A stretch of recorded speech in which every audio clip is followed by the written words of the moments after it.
अगर हम बात करें अकाउंटिंग कंसेप्ट्स क्या हैं, कुछ अकाउंटिंग के कंसेप्ट सेट किए गए हैं, तो सबसे पहले जाने कि इसका मीनिंग क्या है।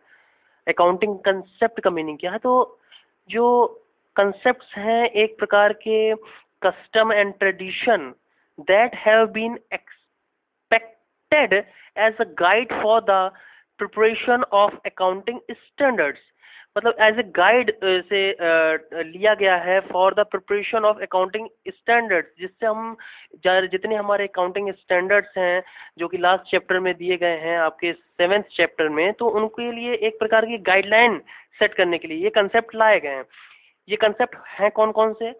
कुछ कंसेप्ट हैं बेसिक, जैसे कि कॉस्ट कंसेप्ट है, कॉस्ट कंसेप्ट है, मनी मेजरमेंट कंसेप्ट है, बिजनेस एंटिटी कंसेप्ट है, रियलाइजेशन कंसेप्ट है, गोइंग कंसर्न कंसेप्ट है, डुअल एस्पेक्ट कंसेप्ट है, मैचिंग कंसेप्ट है, हिस्टोरिकल रिकॉर्ड कंसेप्ट है। तो इस तरह के ये कंसेप्ट हैं जो कि सेट किए गए हैं, एक प्रकार की गाइडलाइन है ये कि हमें किस तरह से फॉलो करना है अकाउंटिंग स्टैंडर्ड्स को।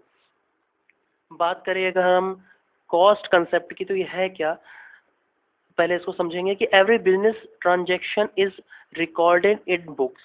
हर बिजनेस ट्रांजैक्शन जो है उसको बुक्स में रिकॉर्ड किया गया है, मतलब वो दर्ज है किताबों में।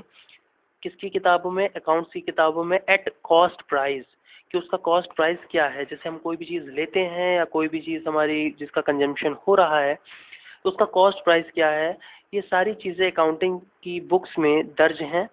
फॉर एग्जाम्पल, जैसे एक machinery is recorded in books by the amount which is paid to supplier plus the expenses of bringing and installing the machinery which are necessary to put in the working order।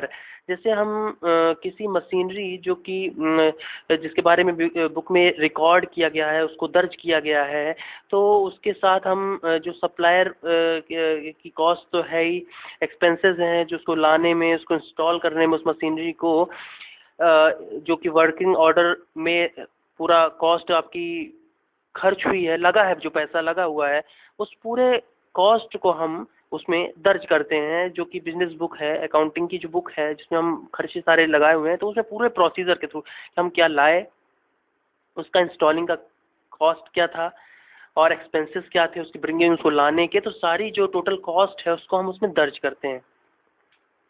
इसके application क्या है जैसे कि cost concept के? तो पहला तो ये है कि जैसे fixed assets are kept at the cost of purpose and not their market value. जो फिक्स्ड एसेट है, जो कि उसकी जो कॉस्ट ऑफ परचेज है, सॉरी कॉस्ट ऑफ परचेज है, उसको लाए गए हैं, उसकी मार्केट वैल्यू को नहीं लिया गया। Every transaction is recorded with the present value, जो कि जितना भी ट्रांजेक्शन है हमारा उसको प्रेजेंट वैल्यू के रूप में दर्ज किया गया है, उसकी फ्यूचर वैल्यू नहीं ली गई है। अनरियलिस्टिक गेन्स आर इग्नोर, जो अनरियलिस्टिक गेन्स हैं उसको हम इग्नोर करेंगे।